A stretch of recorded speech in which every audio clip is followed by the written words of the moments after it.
প্রিয় দর্শক, আপনাদের প্রত্যেককে স্বাগত জানাচ্ছি আমাদের সাপ্তাহিক আয়োজন দলের চেয়ে দেশ বড় অনুষ্ঠানে। দেশ এবং জনগণের কথা, তাদের প্রধান আলোচিত বিষয় এসব নিয়ে আমাদের এই অনুষ্ঠান।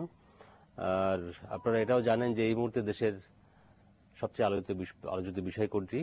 স্বাভাবিকভাবেই নারায়ণগঞ্জের 7 খুনের এই বিষয়টি নিয়ে এখনো সারা দেশে আলোচনা হচ্ছে। বিষয়টি যে পর্যায়ে রয়েছে সেটিও কিছুটা আলোচনার সুযোগ করে দিয়েছে। তো এই বিষয়টি নিয়ে আমরা কথা বলবো এবং আমাদের সঙ্গে যারা স্টুডিওতে রয়েছেন অতিথি হিসেবে আসুন তাদের সঙ্গে প্রথমে পরিচিত হই। আমার বাম দিকে রয়েছেন আবু সাইদ আল মাহমুদ স্বপন, আওয়ামী লীগ দলীয় সংসদ সদস্য। এরপরে রয়েছেন নীলোফার চৌধুরী মনি, তিনি বিএনপি দলীয় সাবেক সংসদ সদস্য। এবং আমাদের মধ্যে আরো আছেন কলাম লেখক জনাব সালে আহমেদ। আপনাদের প্রত্যেককে স্বাগত জানাই আমাদের আজকের এই আলোচনায়। আপনারা জানেন সবাই নারায়ণগঞ্জের 7 খুন নিয়ে সারা দেশে এবং এই হত্যাকাণ্ডের যারা এর সঙ্গে জড়িত তাদের মধ্যে র্যাবের সংশ্লিষ্টতার মতো গুরুতর একটি অভিযোগ উঠেছে। সেই কারণেই আরো বেশি এই ঘটনাটি নাড়া দিয়েছে সবাইকে। এবং ইতিমধ্যে আমরা দেখেছি যে সরকার যদিও বিষয়টি তদন্তাধীন আছে, বেশ কয়েকটি তদন্ত দল তাদের কাজ করে যাচ্ছেন, কিন্তু ইতিমধ্যে বেশ কিছু ব্যবস্থাও নিতে দেখেছি আমরা। যেমন যে নারায়ণগঞ্জ থেকে অলমোস্ট আইন শৃঙ্খলা রক্ষাকারী বাহিনী, র্যাব, পুলিশ, ইভেন সাধারণ প্রশাসন যেটা, তাদের সবাইকে মানে মোটামুটি পরিবর্তন করে দেওয়া হয়েছে। এবং র্যাবের যে 3 জন অভিযুক্ত, যাদের বিরুদ্ধে অভিযোগ, তাদেরকে র্যাব থেকে প্রথমে প্রত্যাহার করার পরে তাদেরকে তাদের বাহিনী থেকেও অবসর দেওয়া হয়েছে। যদিও তাদেরকে গ্রেপ্তার করার জন্য হাইকোর্টের থেকে যে একটি আদেশ দেওয়া হয়েছিল, তারপর বেশ কয়েকদিন চলে গেলেও সেক্ষেত্রে কোনো অগ্রগতি হয়নি। স্বরাষ্ট্র মন্ত্রণালয়ের পক্ষ থেকে বলা হয়েছে এটা প্রক্রিয়াধীন রয়েছে, তবে তাদেরকে গ্রেপ্তার করা হবে, স্বরাষ্ট্র প্রতিমন্ত্রী নিজেও আমাদেরকে বলেছেন। এবং আমরা নতুন যেটি ঘটেছে, আজকে গণভবনে প্রধানমন্ত্রীর আওয়ামী লীগের একটি বৈঠক ছিল, সেই বৈঠকে তিনি প্রথমবারের মতো প্রকাশ্যে এই হত্যাকাণ্ড সম্পর্কে কথা বলেছেন। আমরা সেটাও শুনবো। আমরা মূলত যেটা আলোচনা করতে চাই আজকে, যে এই হত্যাকাণ্ডের পরে যেভাবে বিষয়টিকে হ্যান্ডেল করা হচ্ছে সরকার বা প্রশাসনের পক্ষ থেকে, সেটি কতটুকু সঠিক। খুব স্বাভাবিকভাবেই মানে আমরা সাধারণভাবে ধরে নিতে পারি সরকার দলীয় সংসদ সদস্য স্বপন বলবেন সব ঠিকঠাক মতো চলছে, আর বিরোধী দল বিএনপির নীলোফার চৌধুরী মনি বলবেন কোনোটাই ঠিক নাই। তো আপনাদের কাছে সেজন্য পরে আসবো। এখানে আওয়ামী লীগ বিএনপির বাইরে যিনি আছেন, জনতার পক্ষে যদি বলি সালে আহমেদ সাহেবকে, তাহলে আপনার কাছ থেকে প্রথমে শুনি যেভাবে চলছে।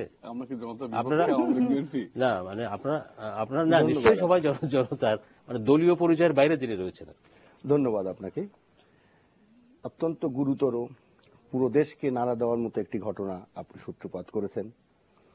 পুরো দেশকে নাড়া দিয়েছে যে সহজ দৃষ্টিকোণে যে 7 মার্ডার, 7 জন জলজান্ত মানুষ হাওয়া হয়ে গেছেন, পরে তাদের নিহত লাশ পাওয়া গিয়েছে। এটা ভাষায় বর্ণনা করার মতো কোনো ঘটনা না। দ্বিতীয়, আপনি কাজ করেছেন যে এটা একটি সন্দেহের তীর আমাদের একটি এলিট ফোর্স, যে এলিট ফোর্স 2004 সালে তার যাত্রা শুরু করেছিল এপ্রিল মাসে, তার দিকে একটা তীর ধরা হয়েছে। আসলে এই যে একটা মানে সাংঘাতিক রকম একটা ঘটনা, যেটা পুরো দেশকে নাড়া দিল, যেটার উত্তর কেউ দিতে পারছে না। আপনি বললেন যে আজকে প্রথমবারের মতো, গতকালকে প্রথমবারের মতো মাননীয় প্রধানমন্ত্রী এটার উপরে কমেন্ট করেছেন, এটা নিয়ে হাইকোর্টে রিট হয়েছে। কিন্তু আমি একটু অন্য দৃষ্টিতে, যেহেতু আপনি আমাকে যে পরিচয় দিলেন, আমি একটু অন্য দৃষ্টিতে বলি। এই ঘটনাগুলো ঘটবে এবং আরো ঘটবে। কখন ঘটবে? যখন দেশের রাজনীতিতে অগণতান্ত্রিক পন্থা চলে আসবে, যখন দেশের রাজনীতির রাস্তায় থাকবে না, যখন দেশের রাজনীতি দেশকে নিয়ে ভাববে, দেশের পরিচালনা করবে জনগণের জন্য, জনতার জন্য। কিন্তু এই রাজনীতি যখন জনগণ থেকে বিচ্যুত হয়ে যায়, টোটাল রাজনীতিটা, আমি কোন সরকার দল বা বিরোধী দল বলছি না, আমি টোটাল রাজনীতির কথা বলছি। আমি এই টোটাল রাজনীতি যখন জনগণ থেকে বিচ্যুত হয়ে যায়, জনগণ থেকে বিচ্যুত হলে তখনই সে ভর করে কোন করতে চায় কোন একটা, কেন ঘটে সেটা, সেই ভর করতে গিয়ে তারা যখন এই ইনস্টিটিউশনের উপরে ভর করে, তখনই এই দুর্ঘটনাগুলি ঘটে। যেমন বর্তমান এই কেন ঘটে সেটা আমরা পরে আসবো। আমি জানতে চেয়েছি আপনি যদি সুনির্দিষ্টভাবে সংক্ষেপে বলেন যে ঘটনাটা ঘটার পর থেকে যে ব্যবস্থাগুলো নেওয়া হয়েছে হুম, সেটি কি প্রপার হয়েছে কি হয় নাই, বা কোনো অ্যাবসলিউটলি কোথাও কোনো ব্যর্থতা অথবা সফলতা অথবা কোনো গ্যাপ আছে কিনা? অবশ্যই অ্যাবসলিউটলি নট। কোনো অ্যাকশনই প্রপারলি নেওয়া হয় নাই, কোনো অ্যাকশনই প্রপারলি। এই মুহূর্তে সরকার এবং একটা আমাদের এলিট ফোর্স র্যাবের ভাবমূর্তি নিয়ে যে প্রশ্ন উঠেছে, এখানে সরকারের যেই সমস্ত পদক্ষেপ নেওয়ার প্রয়োজন ছিল তার ভাবমূর্তি রক্ষার্থে, র্যাবের ভাবমূর্তি রক্ষার জন্য যে সকলে মিলে আমাদের যে প্রচেষ্টা নেওয়ার দরকার ছিল, সেখানে কি আসলো? এখন আমরা পত্রপত্রিকায় শুনি যে র্যাবকে বিলুপ্ত করে দাও। মাননীয় মানে উনি এখন বিরোধী দলের নেত্রী না, বিএনপির সবাই চেয়ারপারসন, উনিও বললেন র্যাব বিলুপ্ত করে দাও।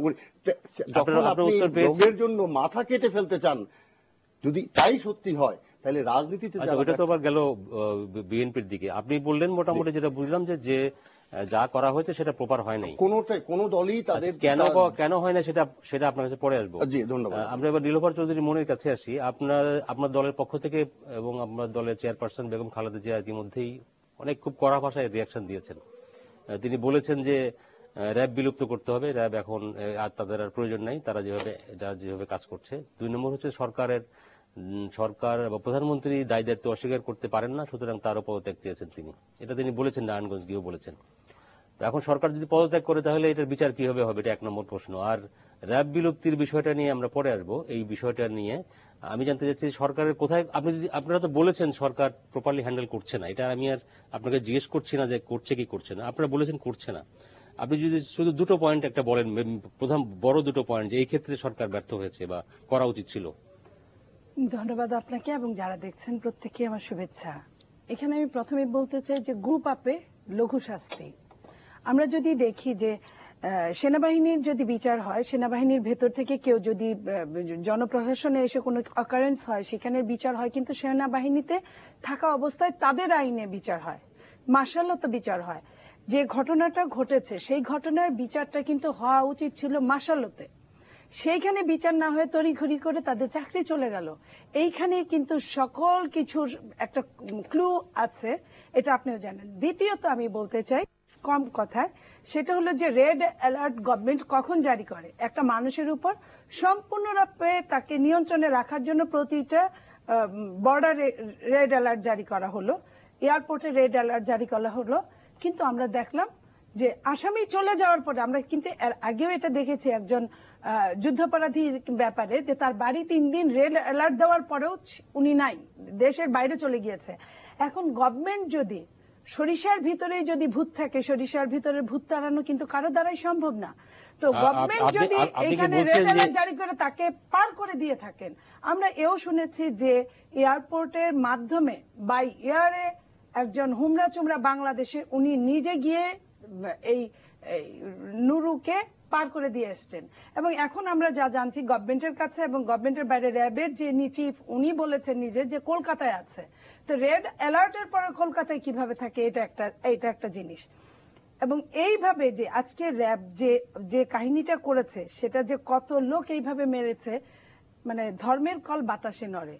এইভাবেই 7টা লাশ আমরা দেখেছি, নইলে দেখার কথা ছিল না। কারণ যেখানে ফেলা হয়েছে সেখানে স্রোতবিহীন জায়গায় ফেলেছে, সেখানে জোয়ারের পানি ছিল, জোয়ারটা ভাটায় যাওয়ার পরে নর্মালি লাশগুলো দেখা গিয়েছে। আমরা মনে করে থাকি যে অনেক স্রোতের মধ্যে, যেটা এতদিন বিরোধী দলকে যে গুম করা হয়েছে, বিরোধী দলের কোনো লাশ পাওয়া যায় নাই এখন পর্যন্ত। 2 মাসে, গত 2-3 মাসে ঢাকায় শুধুমাত্র আমাদের ছাত্র দলের ছেলে 21 জন নিখোঁজ আছে, যাদেরকে কোনোভাবে ট্রেস করা যাচ্ছে না।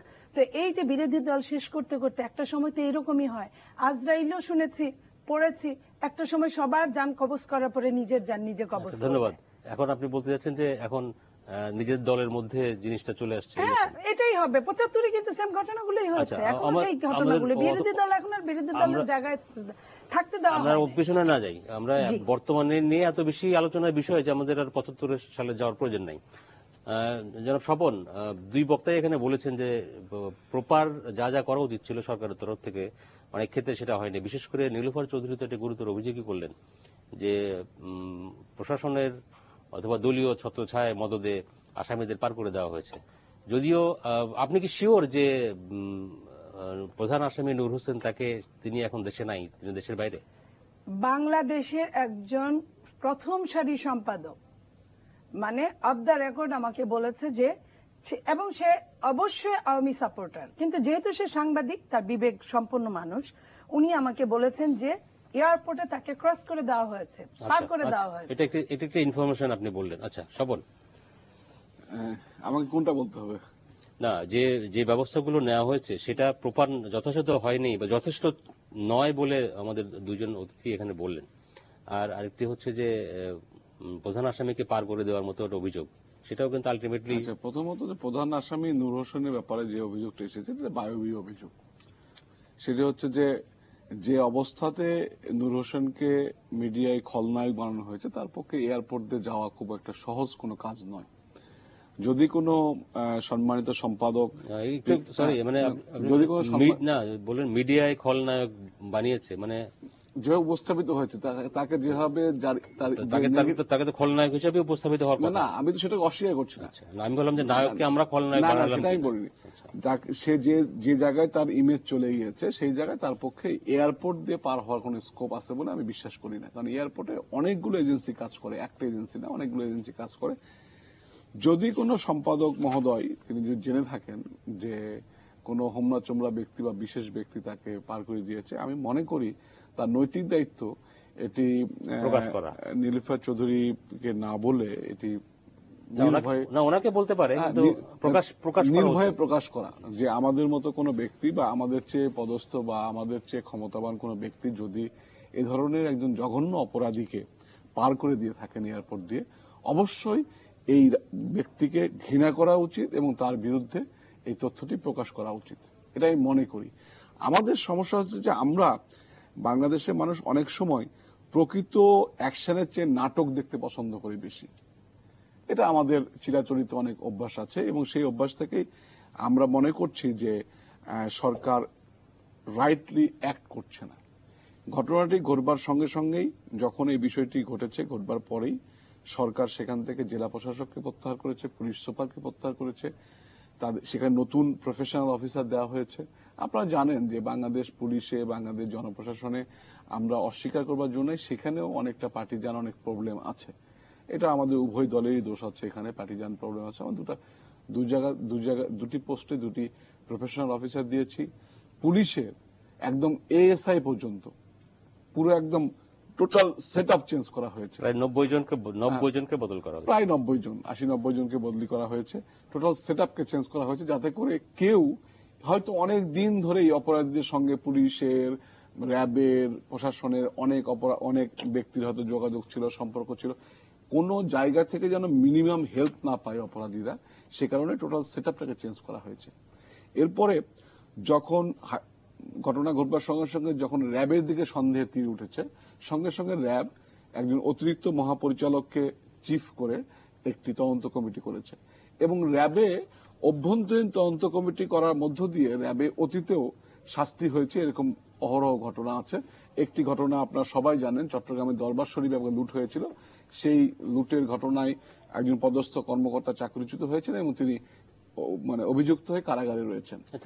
নীলুফার চৌধুরী বললেন যে তাদেরকে এভাবে অবসরে না পাঠিয়ে বাহিনীতে রেখে বিচারটা করা যেত। হয়তো বাহিনীতে রেখে বিচারটা করা যেত কি যেত না, যদি আমরা অবসরে না পাঠাতাম তাহলে সেটা নিয়ে প্রশ্ন উঠতো যে আমরা তাদেরকে সেভ করার জন্য। প্লিজ আমি একটা জিনিস একটু বলতে চাই, সেটা হচ্ছে যে আমরা রাজনীতিবিদরা যদি এইভাবে ঝগড়া করি, কথার মাঝখানে কথা বলি, তাহলে কিন্তু সমাজটা এরকমই থাকবে। আমার মনে হয় যে সমাজ গঠনে আমাদের, আপনি এই পয়েন্টটা শেষ করেন, আমরা আবার পরে অন্য পয়েন্টে যাব। যদি আমরা তাদেরকে অবশ্যই না পাঠাতাম সেটা নিয়েও প্রশ্ন উঠতো। সরকারে থাকার সমস্যা হচ্ছে যে ভালো করলেও প্রশ্ন ওঠে, ভালো না করলেও প্রশ্ন ওঠে। এখানে একটি বিষয় আমি খুব স্পষ্ট করে বলতে চাই, সেটি হচ্ছে যে একটু পরে কথাটি আসবে, আমি আগেই বলে নিই, যার বিরুদ্ধে অভিযোগে তীর উঠেছে র্যাবের যে কর্মকর্তার বিরুদ্ধে, তিনি আমাদের একজন পরীক্ষিত দলীয় নেতার জামাতা এবং সেই নেতা আমাদের আপনার হচ্ছে মন্ত্রিসভার সদস্য। এখানে কিন্তু একজন মন্ত্রীর জামাতা হিসাবে বা একজন পরীক্ষিত নেতার জামাতা হিসাবে তার প্রতি সামান্য পরিমাণ অনুকম্পা প্রদর্শন করা হয়নি, সামান্য পরিমাণ তার প্রতি কোনো ধরনের মানে সহৃদয় আচরণ করা হয়নি। তার বিরুদ্ধে অভিযোগ উঠবার সঙ্গে সঙ্গে তাকে প্রত্যাহার করা হয়েছে, তাকে অবসর দিয়ে বাড়িতে পাঠানো হয়েছে। এখন আচ্ছা, এবং ধন্যবাদ। আরেকটি বিষয় বলছে, মাঝখানে হাইকোর্ট একটি নির্দেশনা দিয়েছে, সেই নির্দেশনা মোতাবেক জনপ্রশাসনের অতিরিক্ত সচিবকে দিয়ে একটি তদন্ত কমিটি হয়েছে। এখন ধরেন মনির খুকুর একটি বিষয় আছে, আপনাদের মনে আছে, আমরা অত পিছনে না যাই, আমাদের আমি একটু 30 সেকেন্ড শেষ করবো। আমরা সারাদিন মনির খুকুর বিরুদ্ধে কথা বললাম, গোটা জাতীয় ঐক্যবদ্ধ হলাম, আদালত থেকে খুকু বেকসুর খালাস পেয়ে গেল। একটা ঘটনা ঘটেছে, এই ঘটনাকে তাড়াহুড়া না করে এই ঘটনাটা প্রকৃত ঘটনাকে উদ্ঘাটন করে দৃষ্টান্তমূলক শাস্তি দেওয়াটা হচ্ছে সরকারের কাজ। এবং আপনি বললেন যে ইতিমধ্যে অনেক ব্যবস্থা নেওয়া হয়েছে, সুতরাং সরকার এখানে শৈথিল্য করে নাই। তবে যে অভিযোগটা নীলুফার চৌধুরী করেছেন যে তাদেরকে, যে তাদের বিরুদ্ধে যে ব্যবস্থা নেওয়ার কথা বললেন র্যাবের, তো সেটি আসলে তাদেরকে বাঁচানোর জন্য করা হয়েছে, এরকম একটা অভিযোগ বিএনপির পক্ষ থেকে আছে। এই অভিযোগটা অভিযোগের কোনো বাস্তবতা আছে কিনা সেটা নিয়ে আমরা আলোচনা করব, তবে তার আগে একটা বিরতির সময় হয়েছে আমাদের। দর্শক, আমরা একটা বিরতিতে যাচ্ছি অল্প সময়ের জন্য, ফিরে আসছি কিছুক্ষণের মধ্যে। আশা করছি আপনারা আমাদের সঙ্গে থাকছেন।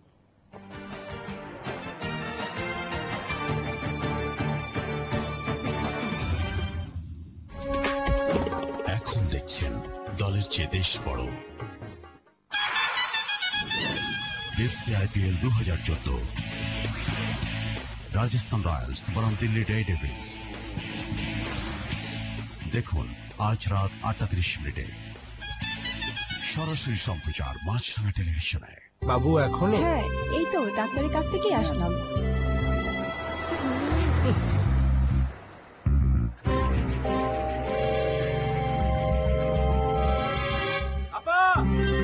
একটা দেন, খোলা মশলা নিয়েন না, রাঁধুনি নেন, দাম এইটাই সস্তা। রাঁধুনি নিলে ডাক্তারের কাছে যেতে হয় না, আমি নিজেও রাঁধুনি ব্যবহার করি। রাঁধুনি গুঁড়া মশলা, খাঁটি মানে নিশ্চয়তা, একটি স্কয়ার পণ্য। গরম হাওয়ার প্রথম ঝলকে বদলে গেল মরশুম পলকে, ঘামাচি না যে হাল করলো, এলো মরশুম ঠান্ডা ঠান্ডা ডার্মি কুলের, ঠান্ডা ঠান্ডা ডার্মি কুলের। আমি পেয়েছি প্রকৃতির এক রহস্য,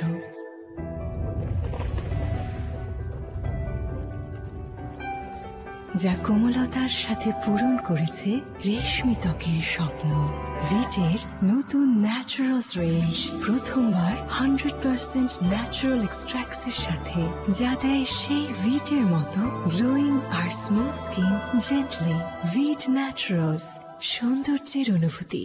যখন মশারা আর পরোয়া করে না পুরনো হাতিয়ারে, যখন সন্ধ্যা হলেই নেমে আসে আতঙ্ক মশার দুর্বিষহ অত্যাচারের বিরুদ্ধে, তখনই এলো আরো পাওয়ারফুল এক অস্ত্র, এক্সপেল। হ্যাঁ, বেটার টেকনোলজি আর জিরো মসকিটো ফর্মুলা নিয়ে মশাদের হত্যা করতে স্কোয়ার নিয়ে এলো এক ফাস্টার, stronger, better, ultimate killer, expel. The same square quality. একটু বিকেল দুষ্টুমিতে অরেঞ্জ ফ্লেভার চাই, বৃষ্টি নামা সময়টুকু পাই না পেলে হারাই, একটু বেশি কাজ তাই। কত মানুষ, কত রকমের স্বাদ, তাই এত স্বাদের ফস্টার ক্লার্কস। পরীরা বেছে নিয়েছে আমাকেও এক পরী করার জন্যে। নতুন ভিট হাইড্রো রেস্টোর ক্রিম অবাঞ্ছিত লোমগুলোকে গভীর থেকে তুলে দেয় আর স্কিনের ময়েশ্চারকে ফিরিয়ে আনে, যা দেয় আমাকে স্মুথ আর গ্লোয়িং স্কিন। ভিট, সৌন্দর্যের অনুভূতি। এতক্ষণ সময় লাগে? ধ্যান, এসবের দরকার নেই। নে রিভাইভ টালকাম পাউডার।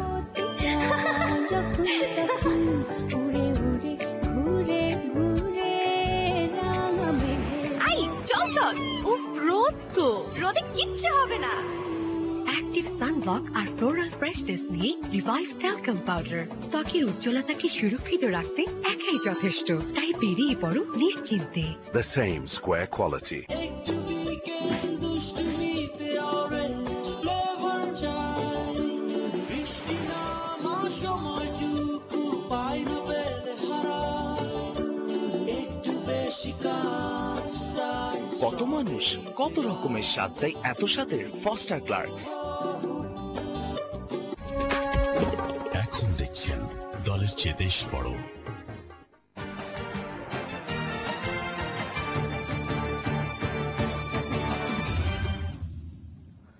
দর্শক, আরেকবার আমন্ত্রণ দলের চেয়ে দেশবড় অনুষ্ঠানে। আমরা নারায়ণগঞ্জের 7 খুন পরবর্তী পরিস্থিতি নিয়ে আলাপ করছি। যে সমস্ত ব্যবস্থা নেওয়া হয়েছে সরকারের পক্ষ থেকে সেটি যথেষ্ট কিনা এটি নিয়ে আমাদের আলোচনা হচ্ছে। জনাব সালেহ আহমেদ, আপনি প্রথমে বলেছেন যে আপনি সন্তুষ্ট না, কিন্তু যেসব ব্যবস্থা ইতিমধ্যে নেওয়া হয়েছে সেটির একটি সংক্ষিপ্ত বিবরণ আমাদের সংসদ সদস্য জনাব আবু সাইদ আল মোহাম্মদ স্বপন দিয়েছেন। আরো কি ব্যবস্থা নেওয়া উচিত ছিল বলে আপনার মনে হয়? দেখুন, ব্যাপারটা বলতে গেলে কি ব্যবস্থা নেওয়া উচিত ছিল এটা যদি বলতে চাই সেটা তো এখন বলেও আর লাভ নেই। সরকারের কোনো লাভ হচ্ছে না যে উনি এটা করতে পারতেন, এখন কি ব্যবস্থা আরো নেওয়া উচিত, এখন কি করতে পারেন এইটা নিয়ে আলোচনা করলে আমার মনে হয় হয়তো বা কোনো কাজে লাগতে পারে আমাদের আলোচনা। বলুন। কারণ ওটা যদি বলতে চাই অনেক কথা বলা যাবে যে কতগুলি কাজ সে করে নাই, এটা কোনোদিন হতে পারে না। ইন্টেলিজেন্স সম্বন্ধে যার মিনিমাম ধারণা আছে সে এরকম এই লোকগুলি আসছে, ওখানে র্যাবের একজন লোক ধরা পড়েছে কোর্টের কম্পাউন্ডের ভিতরে, সেখানে আরো অনেক ইন্টেলিজেন্স ঘোরাফেরা করছে, তারা কেউ এটা বোঝে নাই, কেউ এটা জানে না। তারপরে যেই নজরুল ইসলাম যে মারা গিয়েছেন, যে কাউন্সিলর প্যানেল চেয়ারম্যান ছিলেন, তিনি ফোন করে ওখানকার একজন সাংসদকে ফোন করে প্রোটেকশন চেয়েছেন। এগুলি তো ইসের ইন্টেলিজেন্সের নলেজের বাইরে থাকার কথা না, কারণ ইন্টেলিজেন্সের টেলিফোন সিস্টেম এবং র্যাবই যদি আমি ধরি, এগুলি অবান্তর কথা। এগুলি তাদেরকে এটা ধরার, এই ব্যর্থতার কোনো আপনার অজুহাত নাই, কোনো এই ব্যর্থতা তাকে স্বীকার করতে হবে। এখন আসেন আমরা উনি কি করতেন এই মুহূর্তে যদি সরকার যে স্টেপগুলি নিয়েছেন, যে উনি টোটাল অ্যাডমিনিস্ট্রেশন চেঞ্জ করেছেন, পুলিশ চেঞ্জ করেছেন, কিন্তু ওই স্বপন ভাই একটা খুব কথা বলেছেন যে আমরা দুই দল মিলেই আমাদের এই প্রশাসন বলেন, আমাদের ইনস্টিটিউশন বলেন, এগুলিকে পলিটিসাইজড করে ফেলেছি। সমস্যাটা ওই জায়গাটায়। আপনি যাদেরকে নিয়েছেন, উনি একটা সুন্দর কথা বলেছেন যে দুইজন প্রফেশনাল লোককে দিয়েছেন, থ্যাঙ্কস, যে উনি ওনারা কি করতে পারবেন? ওনারা কিছুই করতে পারবেন না, কারণ আমরা ভালো করে জানি সবচেয়ে পাওয়ারফুল কোন এলিমেন্টটা সমাজের বা নির্বাহী বিভাগের সবচেয়ে পাওয়ারফুল কোন এলিমেন্টটা? ব্যুরোক্রেসি, অ্যাডমিনিস্ট্রেশন, জুডিশিয়ারি নাকি রাজনীতি? রাজনীতি হচ্ছে সবচেয়ে পাওয়ারফুল অর্গান। রাজনীতি যদি চায় আমি এটাকে সমাধান করব, তখন অন্য কেউ কোনো বাধা সৃষ্টি করতে পারে না, কোনো রিটেরও প্রয়োজন হয় না, কোনো কিছু প্রয়োজন না। আপনার রাজনৈতিক সিদ্ধান্ত নিতে হবে যে আমি এই ব্যাপারগুলিকে, যেটা হয়ে গেছে যা হয় নাই সেগুলি আমার আলোচনার দরকার নাই। রাজনীতি যদি এই মুহূর্তে সিদ্ধান্ত নিত, যাদের দিকে সন্দেহের তীর আছে, আজকে আপনারা 3 জন লোকের সাসপেনশন নিয়ে কথা বললেন, তাদেরকে সাসপেনশন না, তাদেরকে অবসরকালীন অবসর দেওয়া হয়েছে। তারা কিন্তু এলপিআর আছে, তারা কিন্তু সার্ভিসে আছেন। অবসরে দিলে পরও নিয়ম অনুযায়ী তারা কিন্তু এলপিআর আছেন। এলপিআর থাকা অবস্থায় যেটার জন্য সরকার কোনো ব্যবস্থা নিতে পারছে না, এই যে দেরি হচ্ছে বলে যে কথাগুলো বলা হচ্ছে, এই কথাগুলো হচ্ছে সময়ক্ষেপণের প্রক্রিয়া। এই সময়ক্ষেপণের প্রক্রিয়ার ফলে কি হবে? এই সময়ক্ষেপণের প্রক্রিয়াই হচ্ছে রাজনৈতিক সিদ্ধান্তহীনতা। আপনার কি মনে হয় রাজনৈতিক সিদ্ধান্তহীনতার জন্যই এখন পর্যন্ত কোনো অ্যাকশন হয় না, এবং এখানে রাজনৈতিক সিদ্ধান্ত নিতে গেলে আর একটা জটিল বিষয় দাঁড়িয়ে গেছে, যেটা না বললেই নয়। এই রাজনৈতিক কর্মকাণ্ডের ফলে তারা যে ইনস্টিটিউশনাল গুলিকে ব্যবহার করেন, এবং এই ব্যবহার করার ফলে তারা এমন একটা ইনস্টিটিউশনের কিছু লোককে ব্যবহার করে ফেলেছেন যেটা ইনস্টিটিউশন কোনোভাবেই দায়ী না। 2-3 জন লোকের জন্য তো একটা ইনস্টিটিউশন দায়ী হতে পারে না। একটা এত এলিট ফোর্স, যাদের এত সুনাম দেশে, তাদের কর্মকাণ্ড আপনি যদি ওয়েব পেজে পড়েন, আপনি তো সেই ইনস্টিটিউশনকে তখন প্রশ্নবিদ্ধ করেছে যেই লোকগুলির কর্মকাণ্ডের, যেই রাজনৈতিক সিদ্ধান্তহীনতার জন্য। সেই রাজনৈতিক সিদ্ধান্ত ইমিডিয়েটলি যদি তারা নেন, তাহলেও আমার মনে হয় সরকারও তার ভাবমূর্তি উদ্ধার করতে পারবেন, এবং ওই ইনস্টিটিউশনকে রক্ষার জন্য বেশ কিছু স্টেপ নিতে পারবেন। বুঝেছি, আপনি বলছেন যে পলিটিক্যাল ডিসিশন এখন পর্যন্ত সরকারি দল বা সরকার নেয় নাই। এই প্রসঙ্গে স্বপন আপনি বলবেন। একটি কথা খুব এখন বেশি আলোচিত হচ্ছে, হাইকোর্টের পক্ষ থেকে নির্দেশ দেওয়া হয়েছে র্যাবের অভিযুক্ত সাবেক 3 কর্মকর্তাকে গ্রেপ্তারের জন্য, এবং সরকার কিন্তু বলেছে যে হ্যাঁ আমরা ব্যবস্থা নিচ্ছি। নেওয়া ছাড়া উপায়ও নাই, সরকার হাইকোর্টের নির্দেশ তো সরকারকে মানতে হবে। স্বরাষ্ট্র প্রতিমন্ত্রী গতকাল সম্ভবত খুব সুস্পষ্টভাবে বলেছেন যে আমরা গ্রেপ্তার তাদের করা হবে, একটি আইনি প্রক্রিয়া চলছে। কিন্তু ওই নির্দেশের পরও বেশ কয়েকদিন চলে গেছে, তাদেরকে গ্রেপ্তার করা হয় নাই। এই কারণেই কিন্তু প্রশ্নগুলি এখন, যেটা জনাব সালেহ আহমেদ বললেন, পলিটিক্যাল ডিসিশন বোধহয় নেওয়া হয় নাই। আপনি সরকারি দলের দেখুন, এখানে সংসদ সদস্য, কিছুক্ষণ আগে আমরা গত সন্ধ্যায় দেখেছি গণভবনে আওয়ামী লীগের একটি বৈঠক ছিল, যেখানে প্রধানমন্ত্রী এই বিষয়ে কথা বলেছেন। তো আপনার কাছ থেকে আমরা একটু যদি ভিতরের খবর যদি বলা সম্ভব হয় আমাদেরকে জানাবেন। না, ভিতরে খবর বলতে তো নতুন কিছু নেই। যা আওয়ামী লীগের যে কেন্দ্রীয় কমিটির বৈঠক হচ্ছে, বৈঠকের প্রথম ব্রিফিং সেশনেই একদম মিডিয়ার সামনে মাননীয় প্রধানমন্ত্রী কথা বলেছেন, সেখানে তো গোপন কোনো বিষয় নেই। একটা বিষয় হচ্ছে যে আমাদের দেশে অনেক সময় যে অপরাধ সংগঠিত হয়, শোভন, আমি একটু সরি ডিস্টার্ব করতে হচ্ছে আপনাকে, বরং আমরা প্রধানমন্ত্রীর বক্তব্যটা যেটা দিয়েছেন ওইটা আমরা একটু শুনি। আমাদের কাছে এটার একটি ক্লিপিংস আছে, আমরা শুনি, তারপরে তাহলে আমাদের সবার জন্য সুবিধা হবে আলোচনা করতে। আমরা প্রধানমন্ত্রীর বক্তব্যটা শুনবো। আমরা ব্যবস্থা যখন নিচ্ছি, এরপরে কিছু মানুষের অতি উৎসাহ এবং কিছু অতি তৎপরতা প্রকৃতপক্ষে আমাদের এই কার্যক্রমকে ব্যাহত করে দেয়। আর কথায় কথায় এখন ওই যে রিড করা, আবার সেখান থেকে একটা অর্ডার যাওয়া, যে কাজটা আইন শৃঙ্খলা রক্ষাকারী সংস্থা, যে কাজটা এক্সিকিউটিভের, সেটা যদি এখন জুডিশিয়ারি করে দেয়, তারপরে তো আর আমাদের করণীয় কিছু থাকে না। কাজে আমি সবাইকে একটু ধৈর্য ধরতে অনুরোধ করব। অন্যায় যেখানে হবে সেখানে যাতে সুবিচার মানুষ পায়, তার জন্য যা যা করণীয়, যে পদক্ষেপ নেওয়া দরকার সেটা আমরা নিচ্ছি, ভবিষ্যতে নেব। এই ব্যাপারে আমাদের সরকার সবসময় সচেতন আছে। জি, যে কথাটি বলছিলাম সেটি হচ্ছে যে মাননীয় প্রধানমন্ত্রী যে কথাটি বলেছেন এটা প্রকাশ্যে বলেছেন, এটা তো আর গোপন কোনো সিদ্ধান্তের বিষয় নেই। আমাদের দেশে যে সমস্যাটা হচ্ছে যে আমাদের দেশে মানুষের মধ্যে দীর্ঘদিন ধরে এই ধরনের ঘটনা সংঘটিত হলে মানুষের এই বিচারগুলো না হওয়ার কারণে মানুষের মধ্যে আস্থাহীনতা রয়েছে। এই কারণে মানুষ সবকিছু তড়িঘড়ি করে দেখতে চায়, সন্দেহ করে। হ্যাঁ, আস্থাহীনতা রয়েছে মধ্যে সন্দেহ করে, তড়িঘড়ি করে দেখতে চায় এবং বিভিন্ন কর্নার থেকে তড়িঘড়ি করে দেখার একটা মানসিকতা আছে। আবার অনেক সময় এটিকে রাজনৈতিক একটি আপনার ইস্যু হিসাবে গ্রহণ করে অনেকে মিডিয়ার সামনে এসে এটাকে একটা হিরো হবার একটা প্রবণতা দেখা যায়। যেমন ধরেন হঠাৎ করে আওয়ামী লীগের নেতাকর্মী মারা গেল, যারা মৃত্যুবরণ করেছেন, নিহত হয়েছে, তারা সবাই আওয়ামী লীগের নেতাকর্মী। দেখা গেল হঠাৎ করে একজন প্রখ্যাত আইনজীবী, সারা বছর যার খবর নেই, হঠাৎ করে উনি এসে একটা রিট মিট করে একটা মানে মিডিয়ার সামনে একটা হিরো হবার চেষ্টা করছেন, দৌড়াচ্ছেন নারায়ণগঞ্জ, যিনি কখনো জনগণের কাছে যান না, জনগণের সাথে কোনো সম্পর্ক নাই, ওই বিভিন্ন টক শো বা সভা সেমিনারে বক্তৃতা দিয়ে জ্ঞান বিতরণ করেন।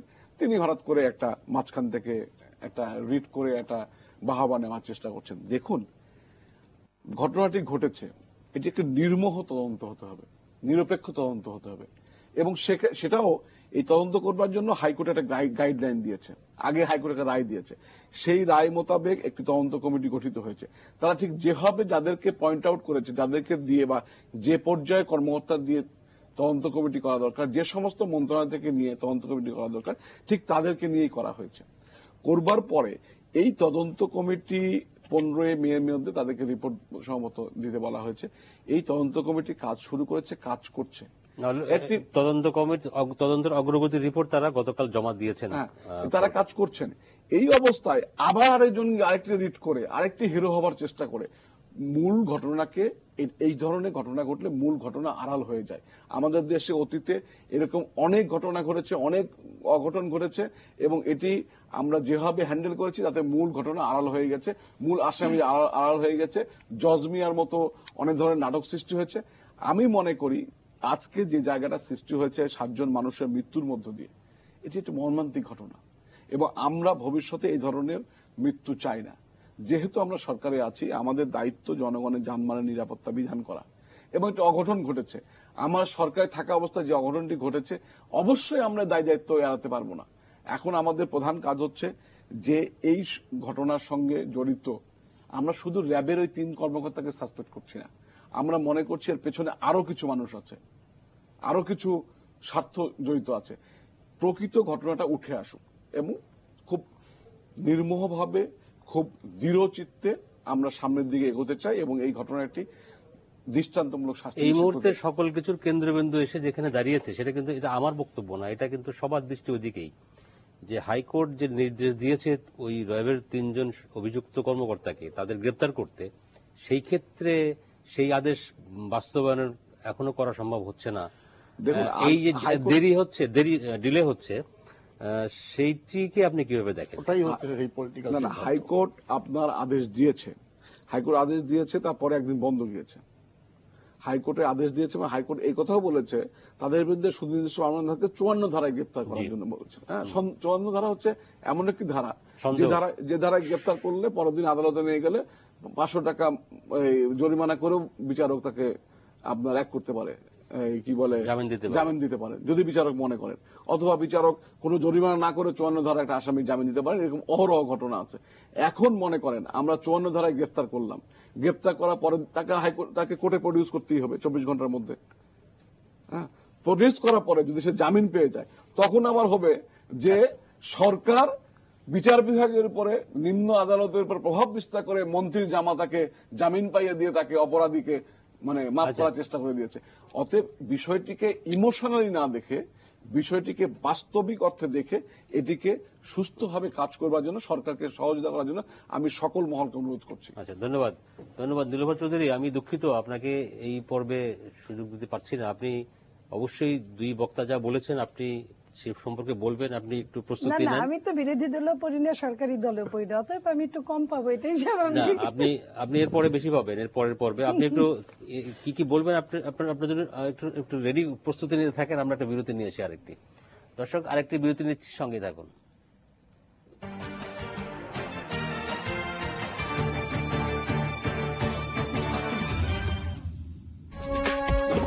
এখন দেখছেন দলের চেয়ে দেশ বড়। IPL 2014, রাজস্থান রয়্যালস বনাম দিল্লি ডেয়ারডেভিলস। দেখুন আজ রাত 8:30 সরাসরি সম্প্রচার মাছরাঙা টেলিভিশনে। এই ফিগার তো সেই রকম। হাজারের রকম ধোকা বানাচ্ছে রোজ বোকা। এই দুনিয়া বড় অদ্ভুত, তাই মন যে করে পরিপাটি থাকে সবাই। এই দুনিয়ার রং তামাশা নিয়ে মনে কত আশা, বাইরে যা দেখি ভেতরটা কি নেকি। এই দুনিয়ার ভাজে ভাজে কে কখন কি সাজে, বিশ্বাস নাই রে নাই রে। হাজারের রকম ধোকা বানাচ্ছে রোজ বোকা। মিথ্যে ঝাঁঝের ধোঁকা সামলাতে রেডি আছেন তো? ধোঁকা খেতে না চাইলে পরিবারের সুস্বাস্থ্যের জন্য ভরসা রাখুন রাঁধুনি খাঁটি সরিষার তেলে। সম্পূর্ণ কেমিক্যাল ফ্রি আর বাছাইকৃত সেরা দানায় প্রস্তুত হওয়ায় এর ঝাঁঝও থাকে স্বাভাবিক। রাঁধুনি খাঁটি সরিষার তেল, সেরা দানার সেরা তেল।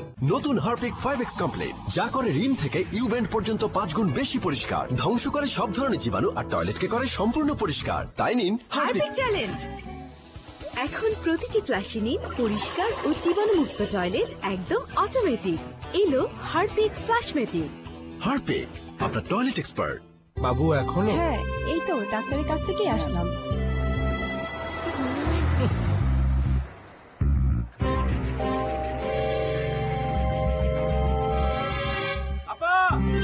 প্যাকটা দেন। খোলা মশলা নিয়েন না, রাঁধুনি নেন।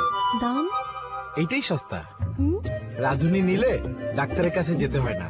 আমি নিজেও রাঁধুনি ব্যবহার করি। রাঁধুনি গুঁড়া মশলা, খাঁটি মানে নিশ্চয়তা, একটি স্কয়ার পণ্য। আমি পেয়েছি প্রকৃতির এক রহস্য।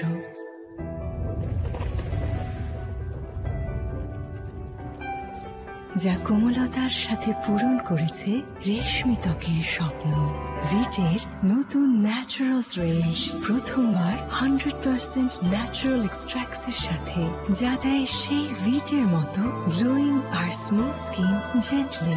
ভিট ন্যাচারালস, সৌন্দর্যের অনুভূতি। আমার সুইট 16-এ ভালো লাগতো নতুন নতুন হেয়ার স্টাইল, বাট 1 বছর যেতে সবই গেল।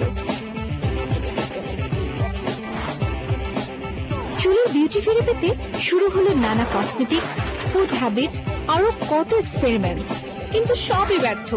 না, ব্যর্থ হবে কেন? এ বয়সে স্টাইল তো চলবে, তবে চুলও থাকা চাই সুন্দর। রুক্ষ ও নিষ্প্রাণ চুলের জন্য best solution Jui hair care oil. এর মাল্টিভিটামিন এবং মিনারেল অয়েল পুষ্টি যুগিয়ে চুলকে রাখে স্বাস্থ্য উজ্জ্বল আর ড্যামেজ ফ্রি।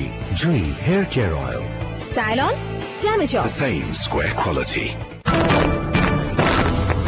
বাজেট কখনো আসার, কখনো নিরাশার, কখনো যাওয়ার, পাওয়া আর না পাওয়ার।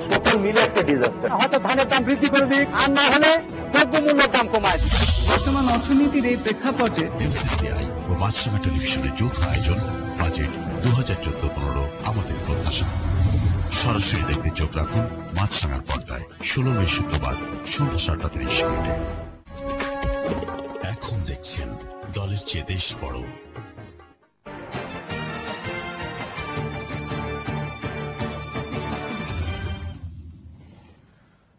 দর্শকবৃন্দ, আরেকবার আমন্ত্রণ দলের চেয়ে দেশ বড় অনুষ্ঠানে। আমরা আলোচনা করছিলাম নারায়ণগঞ্জের 7 খুন পরবর্তী পরিস্থিতি নিয়ে।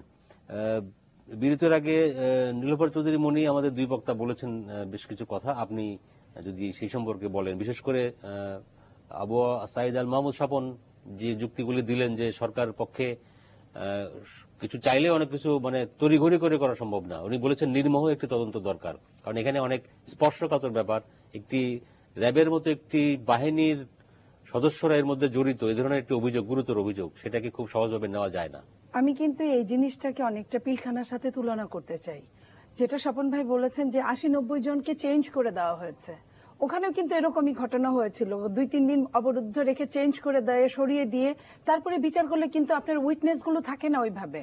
তো এইখানে চেঞ্জ করার নামে বিচারকে লেন্দি করা, এবং আমরা দেখেছি 2010 সাল থেকে একমাত্র শেয়ার বাজারের ইব্রাহিম সাহেব কৃষি ব্যাংকের, উনি একমাত্র তদন্তে ফুলফিল একটা জবাব দিতে পেরেছিল, যদিও এটা পরবর্তীতে কোনো কাজে লাগে নাই। কিন্তু এই তদন্ত কমিটি মানে সময় ক্ষেপণ করা, তদন্ত কমিটি দিয়ে কোনো কিছুই হবে না। আর যেখানে আপনি আমরা নিজেরা দেখেছি আপনি কি করে অভিযুক্ত শুধু এইভাবে সময় ক্ষেপণ তদন্ত, কারণ আপনি যদি এখানে দায়িত্বপ্রাপ্ত থাকেন, আপনি অ্যাঙ্কার, এখানে 3 জনের কিছু হলে আপনি কিন্তু সবচেয়ে আগে বলতে পারবেন, যেটা আপনি সরাসরি বলে দিতে পারেন। সেখানের জন্য 10 দিন ব্যাপী তদন্ত করে সময় ক্ষেপণ করে আসামিকে সরিয়ে দেওয়ার মানে কিন্তু এটা কোনো বিচার হলো না।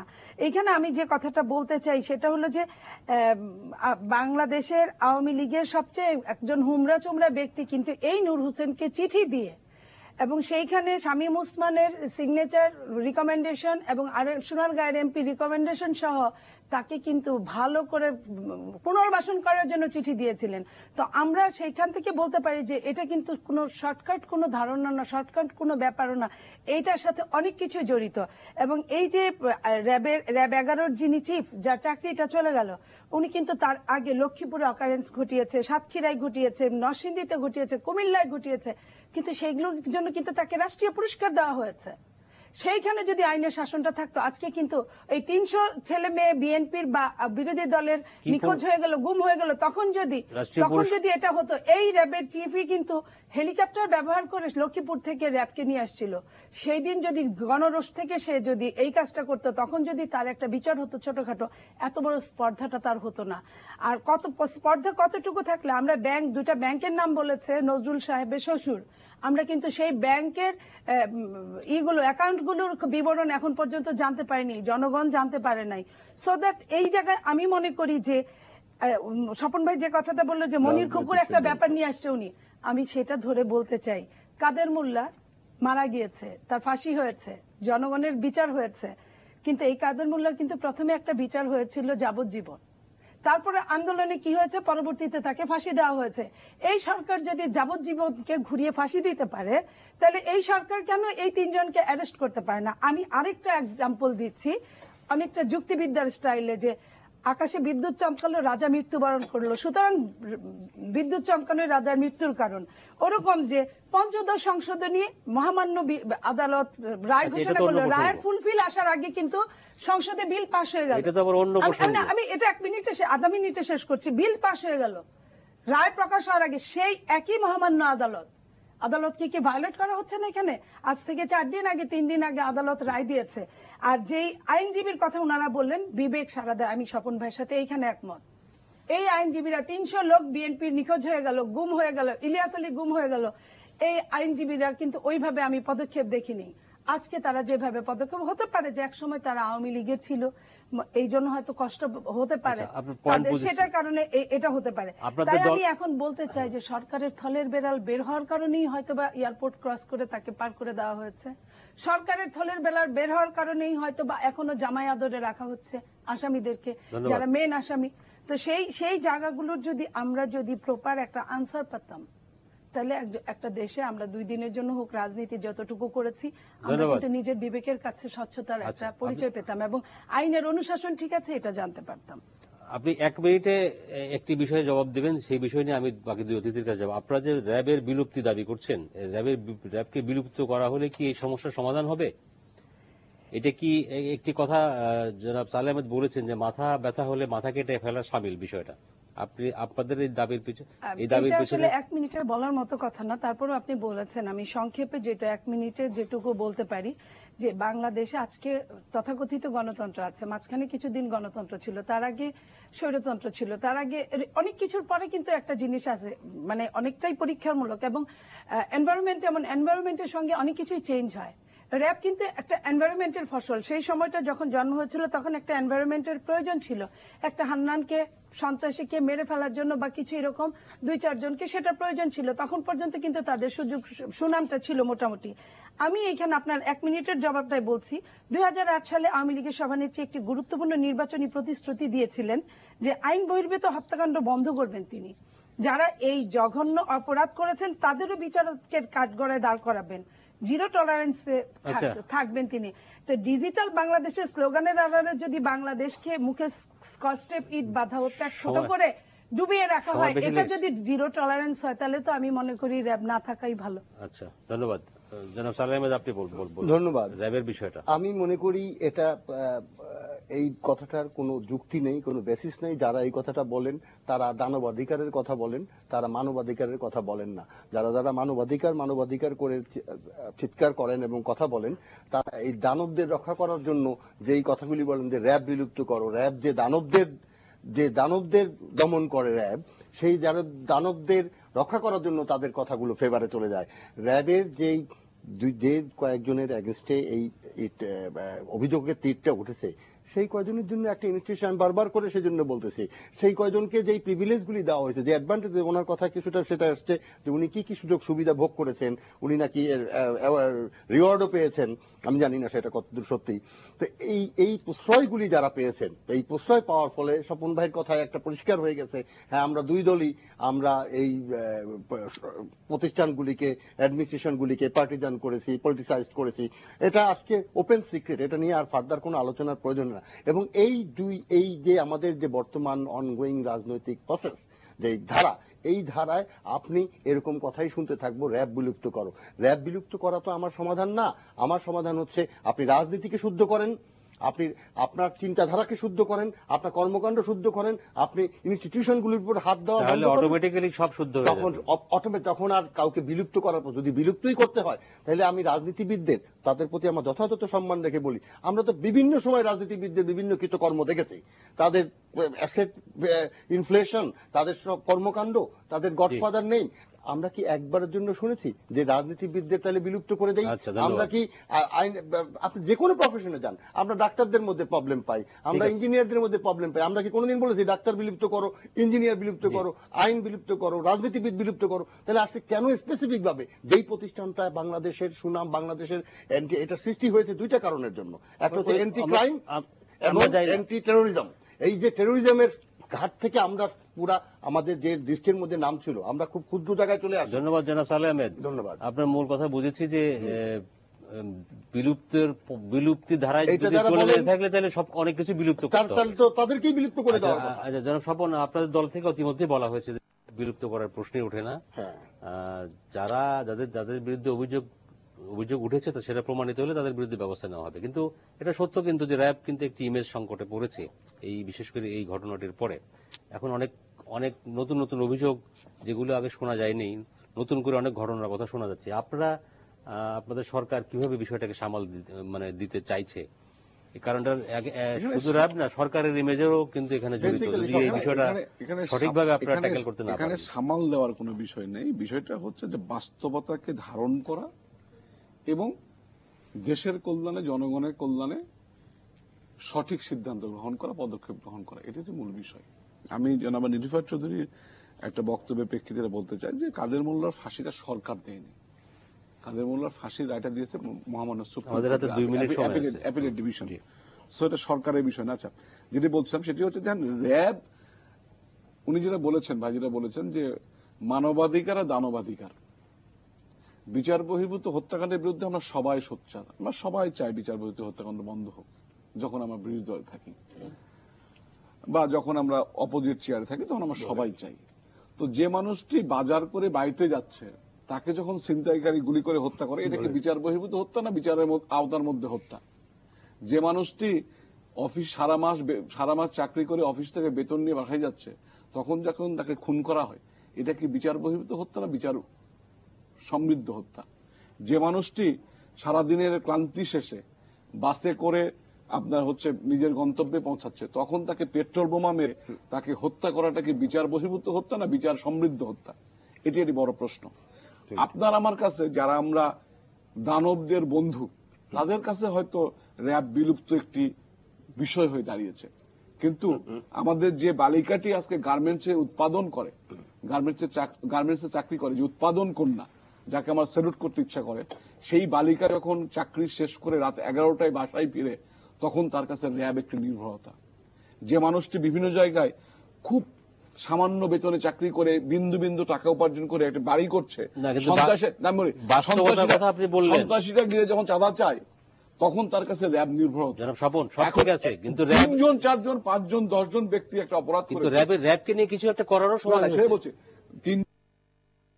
3জন 5জন 10জন ব্যক্তি চালানোর দরকার। সেই অপরাধের জন্য আমরা অবশ্যই একটি প্রতিষ্ঠানকে বিরক্ত দেব। বরং আমরা মনে করি, আমি এর আগেও কয়েকটি টকশোতে বলেছি, আমি সংসদীয় কমিটির বৈঠকে বলেছি, র্যাব, পুলিশ, জনপ্রশাসন, বিচার বিভাগ 4টি জায়গাতে এবং রাজনীতি 5টি জায়গাতেই সংস্কার করা প্রয়োজন।